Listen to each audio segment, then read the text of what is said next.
Geneva பேச்சுவார்த்தைக்கு முன் Iran மீது அமெரிக்கா கடும் பொருளாதார தடை மற்றும் ராணுவ எச்சரிக்கை. ஜெனீவாவில் நடைபெறவுள்ள முக்கிய மறைமுக பேச்சுவார்த்தையை முன்னிட்டு அமெரிக்கா மற்றும் ஈரான் இடையிலான பதற்றம் மீண்டும் தீவிரமடைந்துள்ளது. அமெரிக்க அதிபர் டொனால்டு டிரம்ப் ஈரான் அணு ஆயுதம் உருவாக்க முயன்றால் ராணுவ நடவடிக்கை எடுக்க தயங்க மாட்டோம் என்று கடும் எச்சரிக்கை விடுத்துள்ளார். அதே நேரத்தில் ஈரானின் எண்ணெய் வர்த்தகத்துடன் தொடர்புடைய கப்பல்கள் மற்றும் நிறுவனங்கள் மீது புதிய பொருளாதார தடைகளும் அறிவிக்கப்பட்டுள்ளன. இந்த சூழலில் ஈரானின் வெளியுறவு அமைச்சர் அப்பாஸ் அராக்ஷி ஜெனீவா சென்றுள்ளார். ஓமான் வெளியுறவு அமைச்சர் பத்ர் அல் புசைதி நடுவராக செயல்படும் இந்த 3வது கட்ட மறைமுக பேச்சுவார்த்தை இன்று நடைபெறுகிறது. பேச்சுவார்த்தைக்கு முன் அராக்ஷி கூறியதாவது: நியாயமான மற்றும் சமநிலை உடன்பாடு எட்டக்கூடிய தூரத்தில் உள்ளது.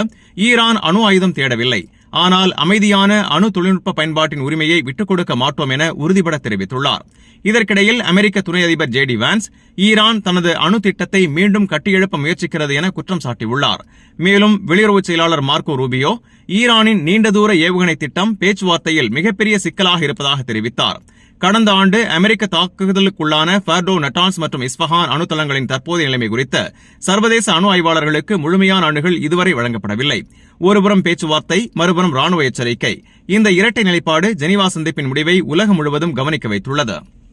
இந்த செய்தி உங்களுக்கு பயனுள்ளதா இருந்தா வீடியோவை லைக் பண்ணுங்க, உங்க கருத்தை கமெண்ட்ல பதிவு பண்ணுங்க. மேலும் வளைகுடா மற்றும் உலக செய்திகளை உடனுக்குடன் பெற Gulf 360 நியூஸ் தமிழ் சேனலை சப்ஸ்கிரைப் பண்ண மறந்துடாதீங்க.